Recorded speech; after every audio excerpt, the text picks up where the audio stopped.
What's up and welcome to the NYC Video Podcast, a show about the film and video industry here in New York and the great people that are making it happen. I'll be your host, Tom Chavez, and each week I'll be talking with other filmmakers to learn more about their craft, process, and share some stories about their careers.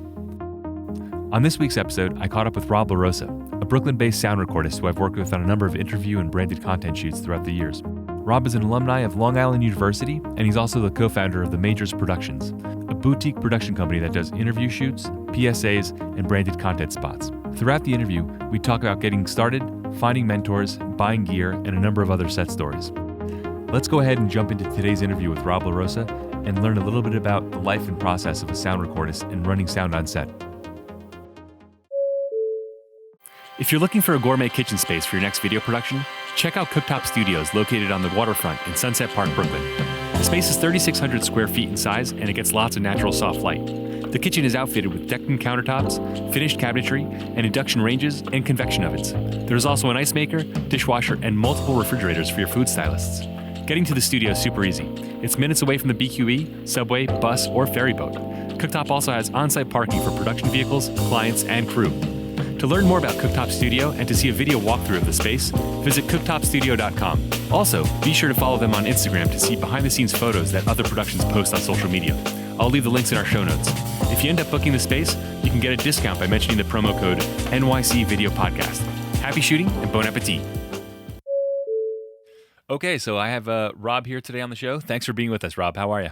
I'm good. How are you today? I'm good. So yeah, I've worked with you on a few different shoots throughout the years, and I've seen you posting on social media. So I felt like it'd be a good opportunity for me to just ask you some questions as a sound engineer who works here in New York. So first question, which I ask most people, is where are you from, and how did you end up in production? Sure. Thanks for having me. So most of my life I lived in Valley Stream on Long Island. It's in the Nassau County region, and I ended up getting into production sound. Kind of by accident, really. I originally wanted to be an editor when I was in college, and there was one person in our school who tended to do the sound on everybody's film. And it's not that, and he liked doing it, and he was like, oh, I think I'm going to do this when I graduate, what have you. Fast forward to senior year, and one of my now business partners was doing his thesis near the end of the year, and that guy was not available. So my friend turns to me and says, listen, Rob, you're going to do the sound. And I ask him why.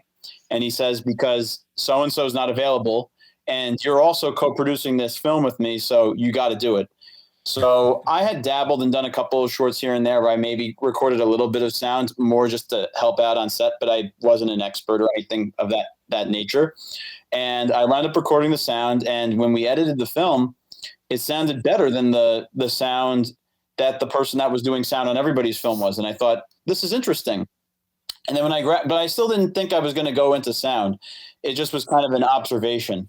So after I graduated, I was trying to kind of land a full-time job at a production house, kind of just like as an intern or a production assistant or what have you.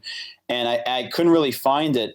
And I wound up meeting someone that kind of needed an assistant editor, and I worked with him, and he was asking me, do you do any work on set in other departments? And I told him that I did a little in sound, and he kind of was like, oh, why don't you come on these shoots? I'll teach you some things. So I learned some things. And then my friends from college, we decided to go into business together. And they were like, they knew that I recorded sound here and there. So they basically said, hey, Rob, how about you record sound on our first projects? And I kind of begrudgingly at first said, okay, and I did it, and it turned out pretty well. And I started to think, interesting, maybe this is something I should get into. So as my production company with my friends, as we started to make more and more, mostly at the time, short films, I started to realize that it just didn't make sense for me to continue to just rent stuff from friends and rental houses and to start to buy equipment. So I remember the day I bought the little mixer that was used in my college, which was a Tascam DR680 at the time, back in 2013. And I bought that and a cheap little Audio Technica mic, and kind of that was I'd say the real beginning of my journey. And I guess so you started buying your own gear as soon as you started out early on. For someone that would be just kind of starting out today, what do you think is like a good basic kit to have just to start out working as a sound engineer and learning the craft? Yeah, so I think if for somebody starting out, all you need are the bare essentials, which is a boom pole and a microphone for the boom pole and a mixer recorder, or even just a recorder at the early stages. That's it. There's a lot of other bells and whistles and things you can buy, but that's all that's needed for, I'd say, the very, very bare essentials. Some other people are going to say that you need to buy a couple sets of wireless lavalier mic systems, but I would say that and I would say that that's not a bad idea either. But in order to just record sound, all you need is a boom and a mixer. So I would say start small and don't buy more than you need. Like, it's very easy to buy, like, take out a loan and to buy a lot of equipment, but buy equipment as you need it. Sure. And don't buy more than you need until it's something that's absolutely necessary. And do you still rent gear as a professional, or do you mostly like just buy it and use your own stuff, or like how does that work as an engineer? Most of the stuff that I use are things that I've bought and owned, but every once in a while there might be a specialty item that I almost never would need. And I will, in those circumstances, have to rent out. Like, just to give a quick example, I tend to not do a ton of jobs recording music, but I had a job back in April where I had to record a 4-piece band, and I needed microphone stands, which I currently don't own any of those. So I had to kind of, in a mad dash, because the job kept changing a little bit, I had to go consult my network and find people that had stands. And sure enough, I actually was able to get somebody that had a few, and it worked out. So yeah. Yeah, when you say network, that's interesting. So do you have like a network of other sound engineers that you kind of like rent or borrow gear from and reciprocate? And like, what's the process, I guess, of getting that done? Yes, there's definitely a bunch of mixers that I know in the area that will sometimes they'll hit me up and they might need something to supplement their package, and I'll do the same if I need something. It tends to be easier because a rental house closes and they have like dedicated hours, but for all intents and purposes, our store, in quotes, is always open. So if somebody needs something at 10 o'clock at night, as long as I'm not sleeping and I'm around, happy to lend a piece of gear to a colleague. Or do you have any like rental houses that you deal with specifically, or that you've built relationships over the years with? There's one in particular that fosters great relationships with the sound community, which is Gotham Sound in Astoria, Queens. They, prior to the pandemic, would all the time hold events for mixers that come in. They would have gear swap events where you could bring in your gear and just like trade gear with people. They would have events about proper miking techniques, or a workshop for exercises that you could do to kind of stay in proper shape when you're booming on set. And they just kind of, it's just this kind of it's a store, and they'll do repairs, but also they're totally okay with people just coming in to hang out and talk shop. So it's a very positive, fun environment. Sure. Yeah, actually, I heard a interesting thing that, like, I guess during the pandemic, that I think Gotham Sound was the rental house that was being spoken about. The sound engineer mentioned that he was looking into buying some gear, but he was indecisive. So Gotham Sound actually just like rented it to him for free and let him hang on to, I don't know if it was a couple mixers or a couple microphones, just for him to test out, so it would make it easier for him to make a decision. And after a week, he returned it, and he ended up buying one of those pieces of gear. So I thought that was pretty interesting. And it seems like they're a really big staple in the sound community here in New York. Yeah, they're very well known in New York, and honestly, even outside of there. There's a couple of very big houses that in various hubs. Like there's one called Thai Audio, which I believe is in Florida. There's True Audio, which I think is in Atlanta. And there's a couple of other. There's also Pro Sound in the city, which is another solid rental house. And they're just good vendors too. Like a lot of the people that own them, they try to stay within, like, in the sound world and amongst the community. So it's not just like it's not just like you're going to a store to pick up equipment. It's more like I mean, yes, you are, but you're also fostering a relationship with somebody at the same time. Yeah. And while we're talking gear, because I think we all like to talk gear when we're on film sets, what's your kit consist of? Like, what kind of gear do you use on a day-to-day basis? So most days on set, I'm normally working with what's called a basic sound package, which is a boom, a mixer, and 2 wireless sets. To go into specifics, I'm currently using a Sound Devices 633 mixer recorder, and I use Electrosonic SRC wireless systems with COS 11, that's COS 11 mics. And for my boom, it really depends on the type of situation I'm in, but I own a variety of mics from popular brands, including Sheps and Sennheiser. And outside of the basic package, I also have a lot of extra odds and ends, including something that's commonly referred to as IFBs, although there's a popular brand called Comtex, which you'll see it referred to on set often, something that allows a person to hear the sound. I have 10 of those. I have a time code slate, like a Denicky time code slate, and I have Denicky locket boxes, which sends time code to a camera. I have 2 of those currently, and just lots of other various cables and odds and ends and things that just make my day on set a little bit easier. So this isn't gear that you kind of bought all at once. You've just been putting together like the perfect package that works for you, I guess, over the course of years.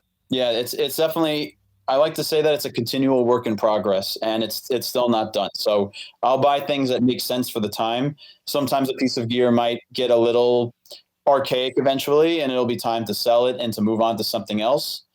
Although there's certain things that, like microphones, that we're not necessarily upgrading too often, but some things it makes sense for us to follow the trend, see what new items are coming out. And it's I like to, with a lot of these things, I like to say it's a marathon, not a sprint. Yeah. So there are people that I know that like they graduated and then they bought like a humongous gear package, but going back to what I was mentioning earlier, I started with a little dinky Tascam DR680, and for probably the first 3 years of my career, that's what I used. I had that. I had this like kind of cheap boom pole with an Audio-Technica mic, and then I had one G3 mic set. And I just remember like the second day when I bought one day I splurged and bought a second and a third G3 wireless lav set. And for me, like that was like the best day ever, like back in like maybe after 3 years or so doing this. So it just, you buy stuff that makes sense for you as it all comes in. Yeah, I don't know about you, but for me, it's like it's a bottomless pit of toys. The second I buy one, I'm really excited about it, and I start using it. Something else comes out that I have to spend, a grand or $2,000 on. It's just like you can never have enough gear. There's a limited amount of space in people's apartments, but there's never enough gear. No, it's always like a new. It's like a problem. It's a good problem, but it's a problem. It's like you get excited about this new equipment, but then you're also like, oh my god, I just bought the insert piece of equipment here. If only I'd waited. Now I need to buy equipment Y. Yeah. And is there any piece of like maybe like non-sound gear that you bring to every shoot that's like essential? It's like you have to have it.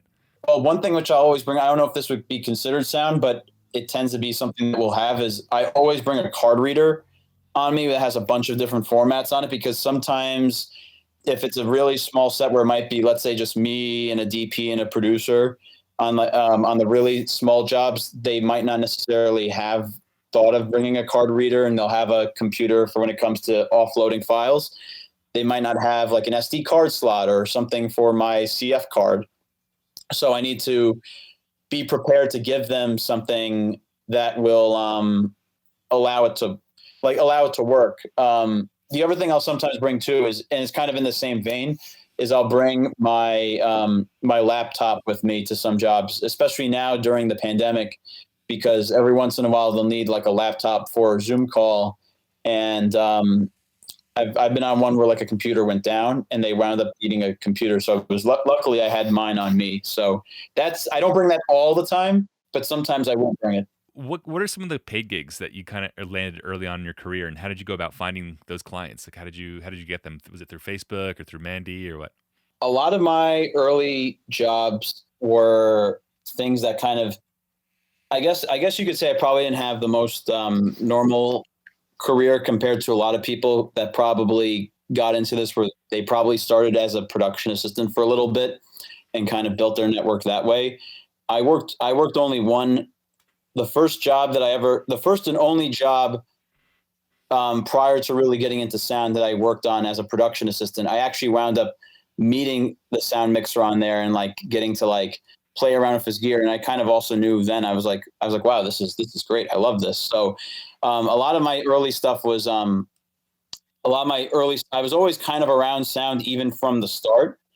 And a lot of the work came in the way of short films, a lot of student ones or ones that were through he wasn't my business partner at the time, but one of my business partners who knew a few people that he was working with, because he was also a DP just out of college and he was looking to really cut his teeth on film. So he would always try and bring me aboard with him. So we did a lot of short films early on, and I'd be doing like they very like low paying kind of things, like practically honestly like a stipend for some of them back in like 2013, 2014. And that's where I was kind of honing my craft and making mistakes and starting to build my network.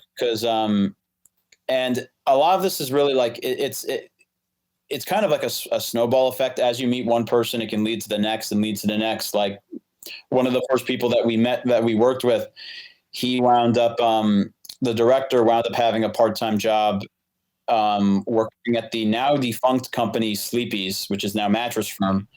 And he basically then got myself and my partner to do work for like Sleepy's corporate end. And we did a lot of stuff for them and like small like regional ads and things like that. And again, it was very early on, and there still was a lot that I didn't know. And this is when I would be frequently getting stuff from like rental houses, and I didn't really have much of a network at the time.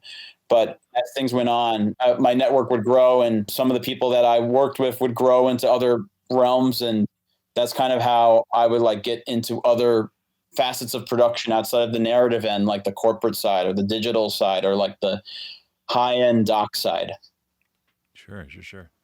And like, I guess like you mentioned that you had a partner. So tell me about it. I think you have I read somewhere that you have a production company. Like, how did that come about?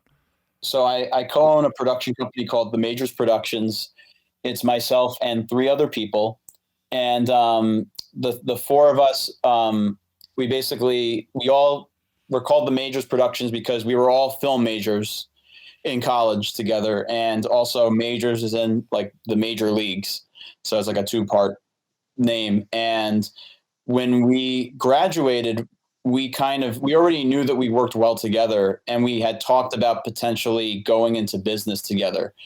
And about half a year or so, almost a year or so after graduating, we decided to make a short film, which I wrote to kind of be sort of like an advertisement, I guess, of our work. Like it was a quick, like 2-day short film, very small budget. And that we self-funded, and we like kept it all internal to friends and stuff like that to make. And after it started doing well in the festival circuit, this little short we did called Return. And after that, a couple years later, we decided to make it official and became an LLC. And I kind of handle like a lot of the producing side and the location sounds for all of our jobs. Another member is his name is Mark Ryu. He's a DP. He also does gaffing, and he does some producing and live stream work. So, and he also handles kind of like some of the financial side. And then we have two creative like producer directors and writers named Nugent Cantalino and Carrie Ferrante, who are like excellent, very creative people. And we'll have them on set as well. So it's interesting because like some of us have full-time, some of our members have full-time jobs. Some of us, like myself, are like basically full-time freelance at the company. So it's a very unique situation, but one that makes it very exciting because we never know what's going to happen day to day. Sure. And what kind of jobs do you like mostly record sound on? Like in general, or just like within the company? Within the company, and also like as a freelancer as well. Okay, yeah. So within our company, a lot of the work that we've done has been a lot of corporate stuff, or just happens to be a lot of work in the nonprofit theater realm. One of our early connections, which was this place called the Tilla Center, which was a part of Long Island University. We did a lot of stuff for them, and that kind of snowballed into other nonprofit theater companies, which unfortunately in the pandemic they haven't been that active, but we kind of do a lot of stuff on that in that space. And since then, though, we've done a lot of we've done a little bit of network TV stuff. We produced a shoot for RuPaul's Drag Race recently. And now we're getting into the live stream space, which has been exciting. As far as like just freelance sound is concerned, a bulk of my work has mainly been before the pandemic, I would say probably almost half of my work was probably like corporate kind of work, like roundtables and interviews, but that's kind of died down a lot during recent days. And right now though, and besides that though, I do a lot of network doc work, or kind of like BTS things for networks, or a lot of digital ads, which kind of are sometimes commercially, sometimes are not really commercially. They're a little hard to classify, if that makes sense. Sure. Yeah, kind of like branded content kind of shoots, right? Exactly. Yeah, exactly. Which to me, branded content is sometimes I feel another name for just a commercial, but they don't want to call it one. For sure. But sometimes it is a little different from a commercial too. Yeah, it's a little more like lifestyle-y, I guess. I don't know. It's some people ask me like, how do you define it? And I'm like, I don't really quite know. It's kind of commercially, kind of just interview-based, docu style. Yeah, I don't know. I've actually never looked up branded content. It's something I should do. Yeah. But so I think I saw somewhere that you studied at LIU. What did you take away from that program? Did you study like audio engineering in school, or was it film production, or what was the major that you had at school? So at the school, it was just the major there was just called it was just called film production. It was a Bachelor of Fine Arts in Film Production, where you kind of get like an overview of everything. Eventually we would, at the end of our fourth year, do a thesis film. And for that, kind of the whole point was that you specialize in what you wanted to do. And I initially thought I was going to do mostly picture editing. But I still directed my own thesis and edited it as well. And I still do picture editing, just not as often as I used to. And I do enjoy it. But there wasn't really much in the way of production sound in our school, because it really all came down to who the professors were. And I love all the professors there. It was a great education. But they weren't really audio minded. We had a great DP that was there, an amazing writer, prominent film critic, and other people there. But there wasn't much in the way of people that recorded sound. So I can tell you basically the education for sound was as follows. We got a worksheet which instructed us how to plug an XLR cable into the school mixer that we had and how to power it on and hit record. That was about it. So pretty much it became a running joke in our school that most films were going to have pretty bad audio. And that was like it became almost like a drinking game in the school. Like, let's see how many, like we would have a student showcase end of the year, and we were like, let's see how many of them have bad sound. And oftentimes a lot of them would, because there was nobody really to teach you how to do anything. So kind of all of us that did record sound sort of had to figure out trial and error. Okay. And yeah, that seems kind of like a big trend in a lot of schools, is they focus so much on the image, but they don't really take into account that, like, sound is part of the image. It's half of the image, basically.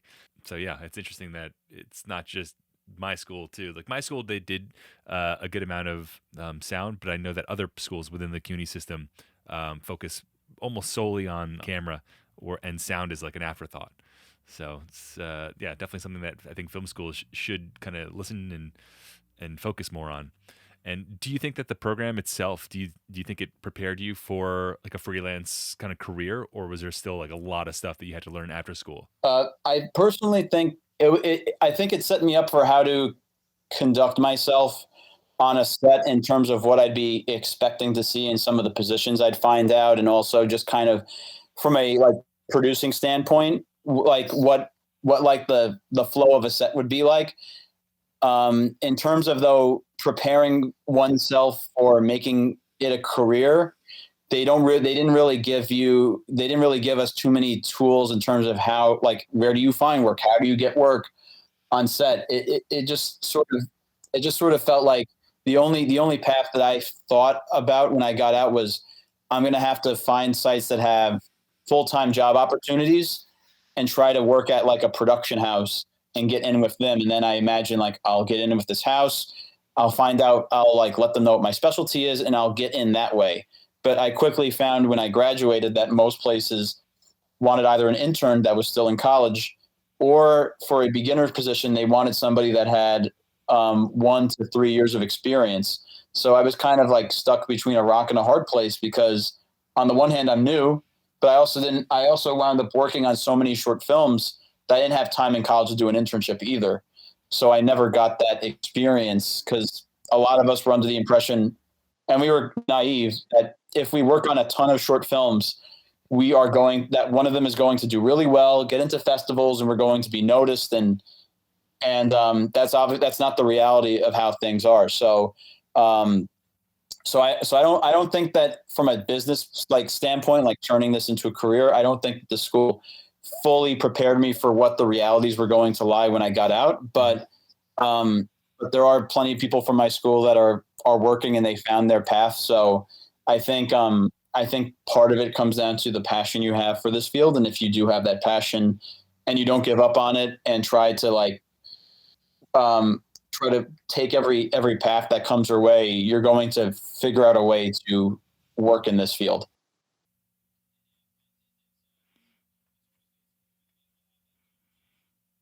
Sure. So let's say the average person goes to film school, they want to become a sound engineer. They graduate and now they have a diploma. What are the different kind of realms that they can directions that they can go into, whether it's like narrative film or corporate shoots? A sound engineer doesn't just need to work on set. What are some other avenues that they can pursue with a degree in sound? There's different facets and they're all pretty different. So if, let's say, hypothetically, you're a very well-rounded person that's familiar with all facets of the sound department, and you're not like me who just does the production sound side, you can get into post sound. So for the editing sides, that could include like creating like sound design, be it sound files that you're creating like Foley, which I do sometimes and it's fun to do. Or it could be just mixing a film together. So you have all the tracks in a audio like editing software like Pro Tools or Logic, and just editing all of that and trying to sometimes remove sounds like maybe a loud air conditioner or like which you can't deal with on set and other things of that nature. So post is a very big field and that a lot of people go into. Some people go into composing if they like music. That's another area. You can also, if you like more of a live setup, there's live sound engineers. So most of the time when somebody's referred to as an engineer, it's usually in the live setting. The work that I'm usually doing is either referred to as being a production sound mixer or a sound recordist. An engineer generally denotes somebody that's recording something live, like it could be something as simple as like recording maybe a few people like singing into like a microphone or like a small show, or it could be something as big as like a giant concert, multiple mics on a stage. And on those things, you have a sound engineer on this giant, usually not always giant, but on a board with a ton of inputs and lots of mics going to it. And on the fly, they have more control over, say, someone like myself on set. And then, of course, there's also, this kind of falls in the live field, but there's also recording sound in like an AV kind of setting for like corporate conferences and like office meetings and things of that nature. So like a lot of like meetings or maybe like a big like a live round table or something of that nature. Obviously there's not quite as much of that going on right now with COVID, but in normal times you would see events all the time and plenty of sound engineers working steadily. So there's a lot of different avenues that you can go in and the best part is if you want to focus on one sector, there is plenty of room for growth in that area too. Sure. And I guess circling back to the beginning of your career, did you have any kind of like mentors that really kind of pushed you in the direction of sound engineering where, they maybe offered you gear for a specific job, or they gave you advice, or someone that you continually kind of go back to for any kind of I don't know, career advice or anything? So early on, when I started out, I really didn't know anybody. So I was always trying to find people to kind of like figure out like, oh, who works in sound, and just meet people in that facet, because I was very interested in it. And in the Long Island space, there is one person that I did meet who is a big part of at least how I sort of got more into sound and was able to meet other mixers. He's a great location and post mixer named Ken Wilkinson that's based on Long Island. And he did the post sound for a couple of films that I did the picture edit for.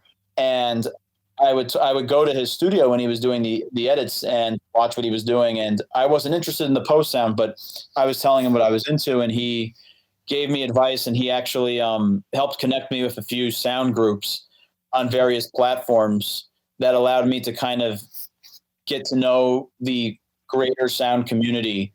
And from there, I met a bunch of other mixers all over the country, honestly, that were very happy to share advice and really helped me improve from a business standpoint, how to turn this from just a passion into a career.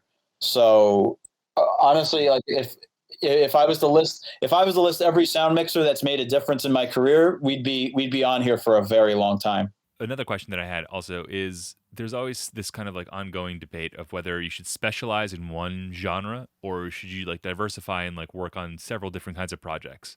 There are some, I know, DPs that just do narrative work, and there are some like DPs that just do product photography or music videos. As a sound engineer, do you feel it's important to just specialize and focus on like narratives or documentaries or whatever? Or do you think it's better for your career to kind of do a variety of different kinds of shoots?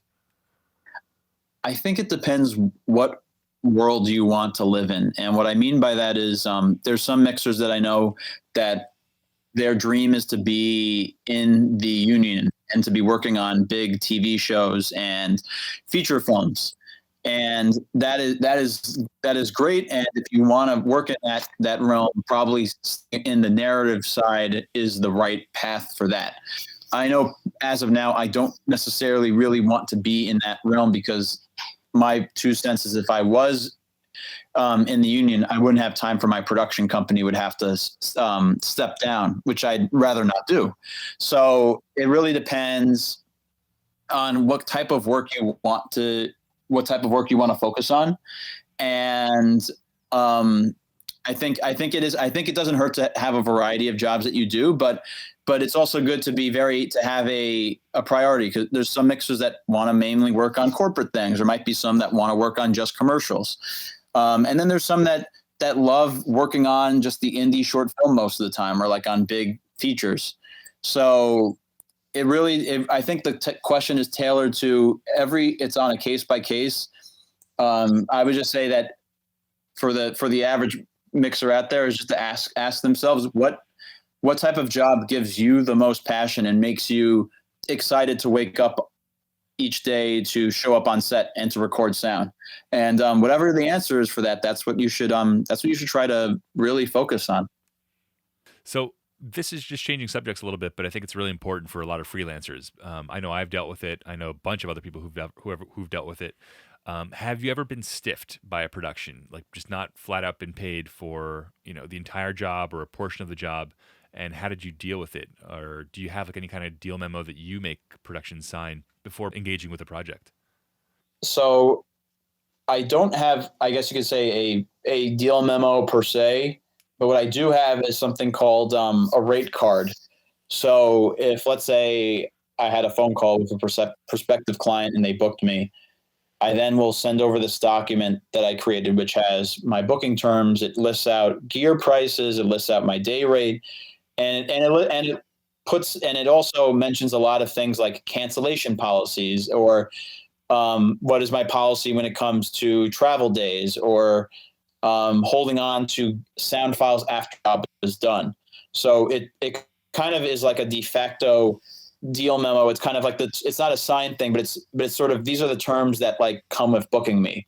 most of the time it's a non-issue. I just kind of it's, if anything, it's more of being sent to sort of confirm a conversation we had, because I think it's always important to, when you do get hired for a job, I think it's always important to get it in writing, even if it seems as redundant.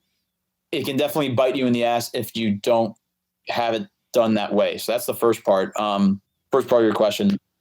As far as being stiffed, unfortunately, I'm currently dealing with two situations that I've been in since 2019, September 2019 and November 2019, respectively, of jobs that I am still owed money. One of them is a short film that I did in the city for 2 days, and I worked with the guy in August, and it was a very difficult ordeal. And I should have probably, when he came back around, should have said no immediately, because it really was a pain. Now, granted, I was paid in August, but for some reason I said yes. And I've been trying since then to get paid for the work. And that's been pretty rough. Without getting into the whole story, it's gotten to the point that I feel that he tells me to show up at his office to pick up a check, but I'll be honest with you, I'm worried that if I show up to the office to pick up the check, that this person may try to do bodily harm to me. Wow.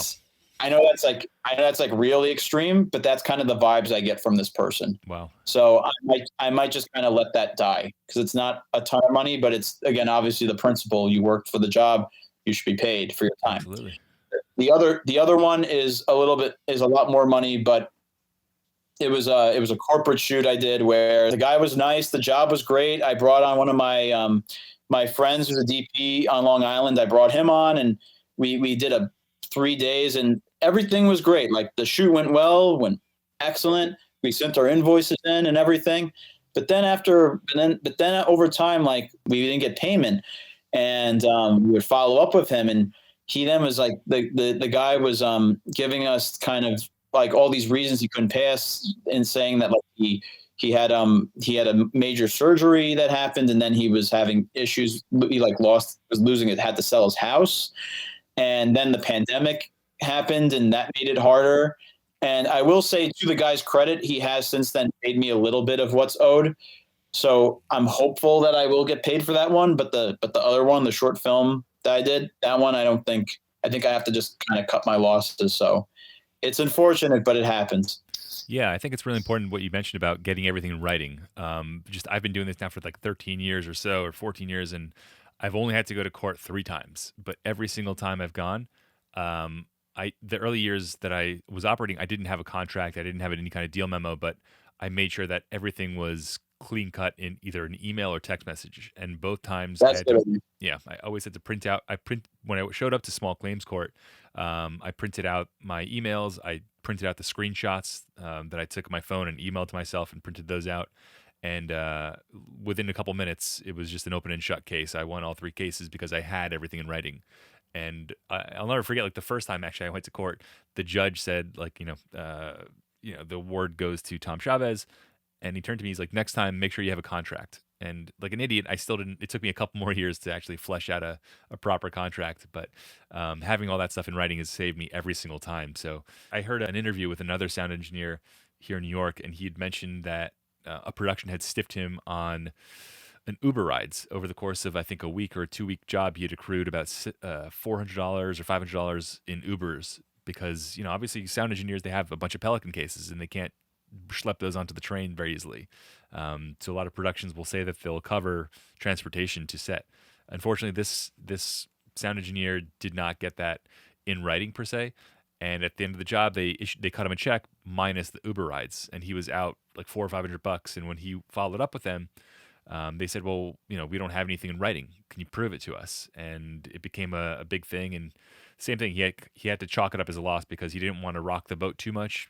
This person that paid him, he wants to continue that relationship professionally and at least get more work in the future. Said he didn't want to make a big stink about it, but he said moving forward, he was adding that to his rate card, is making sure that productions know all of the expenses that come along with hiring me. It's not just me showing up with gear, but like you said, if you have any cancellation days or kill fees or transportation and stuff like that, that's good to just have in writing to be able to show the producer, have them understand what goes along with it. So God forbid you have to go to court, at least you have everything in writing and you can submit it to a judge, and it'll be an open and shut case. Yeah, it's so important. It's so important. And that story that you said about the Ubers is huge too, just because when we're talking like the travel expenses for somebody like yourself or myself or somebody else that owns gear, it's not like some positions where all you need to show up the set is yourself, and you might not necessarily have your travel costs covered. But for us, because we're owner operators, if we're doing something in the city, we're usually having our parking, maybe our tolls, depending, covered. And then for me, when I'm doing stuff outside of the 5 boroughs, I'm usually having, in addition to the parking if necessary, depending on the location, I'm usually always having my mileage covered at the IRS rate, and then any tolls that I incur through my time. So it's easy. Like when you're newer in the field, it's easy to think, well, that's not too bad. Like how much could that be? But when you add up, like just last week, I did a job in Trenton, New Jersey, and to go from New York to Trenton, which was about 2 hours and like maybe 20 minutes or so, and back, I racked up almost $49 in tolls.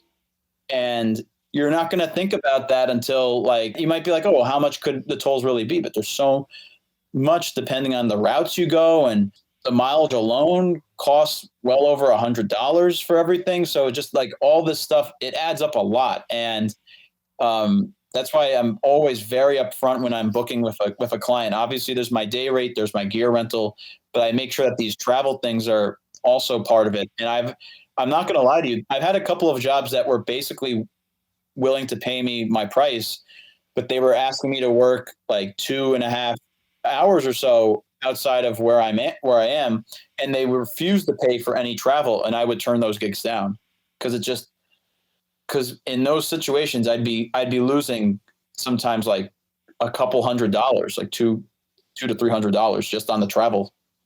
Yeah, I've always found that that's kind of like a gray area. Like, how do you charge accordingly? And I think I've asked this question a couple times in forums, and I've gotten mixed answers from different people in different departments. Like, for example, if you're doing a job, like you said, in Trenton and you live in Brooklyn, where most, I think, filmmakers in New York live, how do you charge for that? Because if the production's on like a 10-hour day or a 12-hour day, does that include 2 hours of travel, like to and from set, which would be a total of 4 hours, or is it from? Yeah. So that to me has always been gray. Do you know, I guess, what the proper way to charge for that stuff is? Yeah, no. So what I do, and I can, at least speaking for a lot of the colleagues I know, what many, at least in sound, will do is, because again, we're traveling with our gear and everything. If we're doing a job, let's say a job in New York City, that's obviously local to where we are. So we kind of usually don't worry about those, like there's no real mileage or anything like that being covered, because again, we're local to that vicinity. But if, again, like in the case of Trenton, because it's so far of a trip, and like there aren't a lot of people that are like local to that area, and they're obviously using us because they want us on set.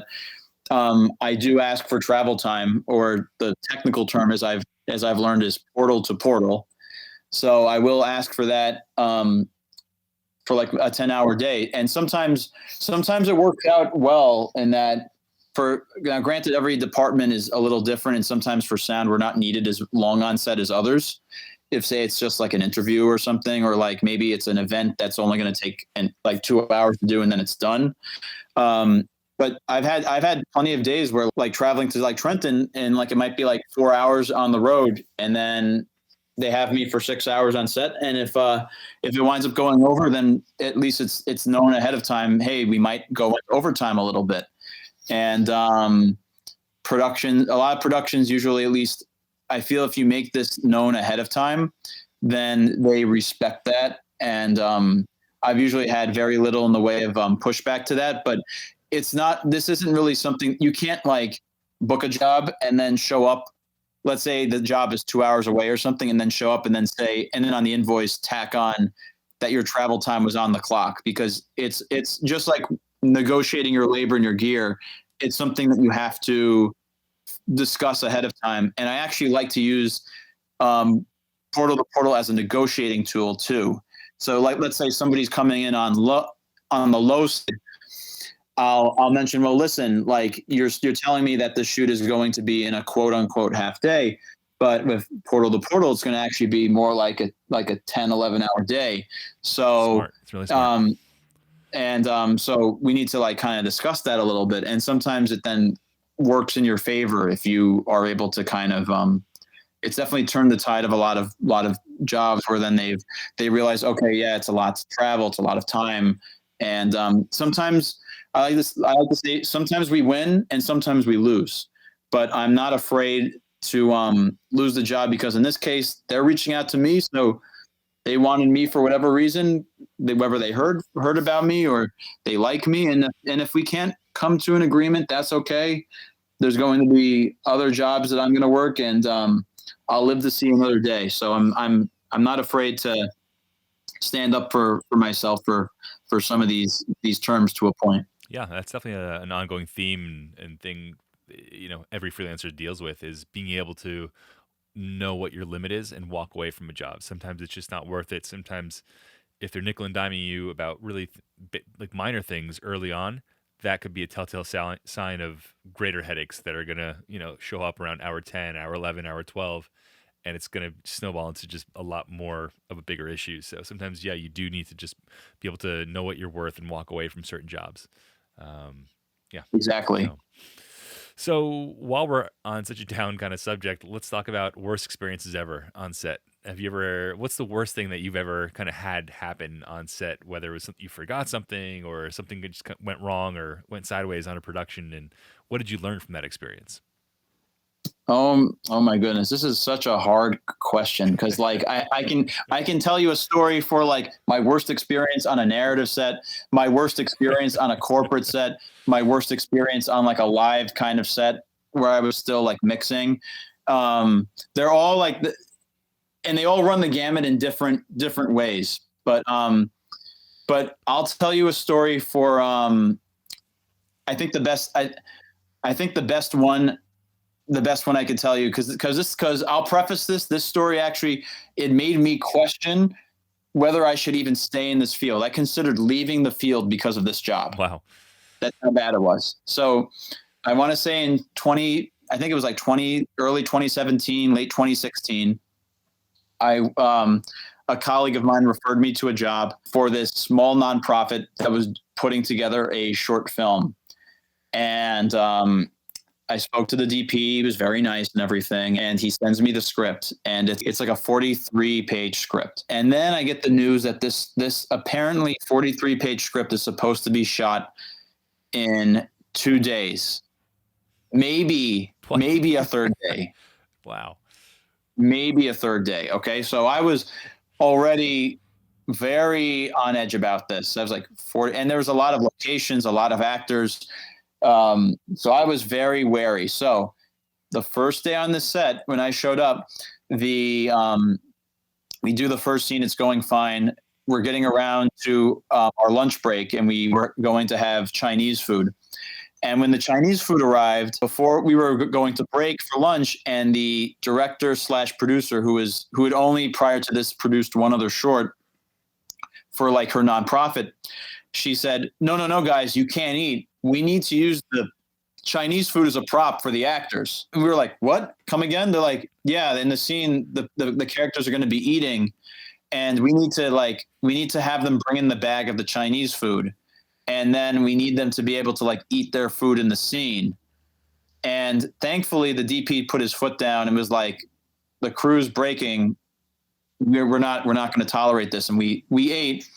But the saddest part was that the actors had to wait to eat their food because the director was insistent that they use that food for the scene. Oh, so the actors are there waiting as we're for 30 minutes eating our Chinese food. Then we get off the break.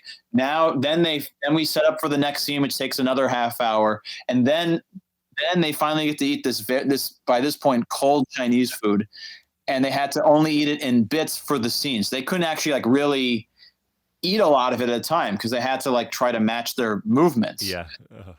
And that kind of set the tone for the entire shoot. Then like after that, we had by later in the day, there was kind of a second cam op / gaffer. The DP was like, forget about the lights for the rest of the shoot. We're just using natural lighting for everything because there was no time. And then we would have scenes that were like there was like one scene that was like 7 pages, and you had all these actors that didn't know their lines.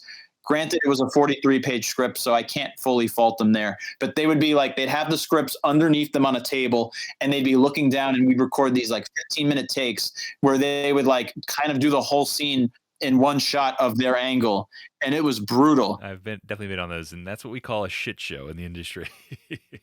Oh, yeah. It was a huge, yeah. All right, man.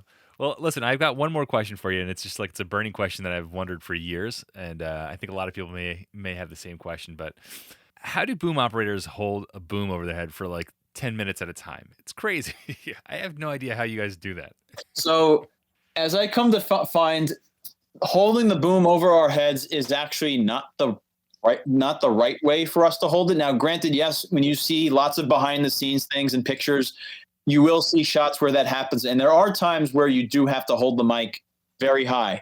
But the proper technique is you don't want to extend your arms up above your head all the time, because what's going to happen is your arms are going to fatigue. And I would just say, like, anybody, even somebody listening to this podcast right now, just try it for like a minute. Raising both of your hands in the air. You don't have to hold anything. Just raise them in the air and keep them there for a minute and see how they feel when that minute is done.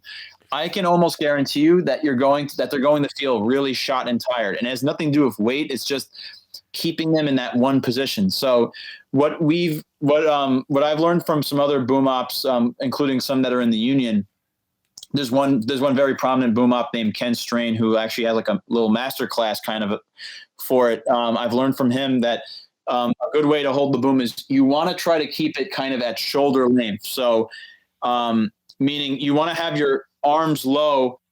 Obviously, you want the boom pointed up and above the camera lens, but you want to have it in such a way that you can either use your kind of keep your shoulders low, so that way you're not raising your shoulders. Your arms are holding it, but you're kind of tilting it up, if that makes sense. Also, using things as kind of a wedge sometimes. Like when I'm recording sound and if I don't have a boom operator on set, I'll sometimes use my mixer bag as kind of a, I guess like a fulcrum for my elbow, and I'll rest my elbow in there. That way the brunt of the weight is being taken by the bag and not my arms. So I'm able to save on kind of fatigue, and it's especially on like when you're working on like kind of a docu style shoot where maybe you're running around with like talent and you're filming kind of on the fly.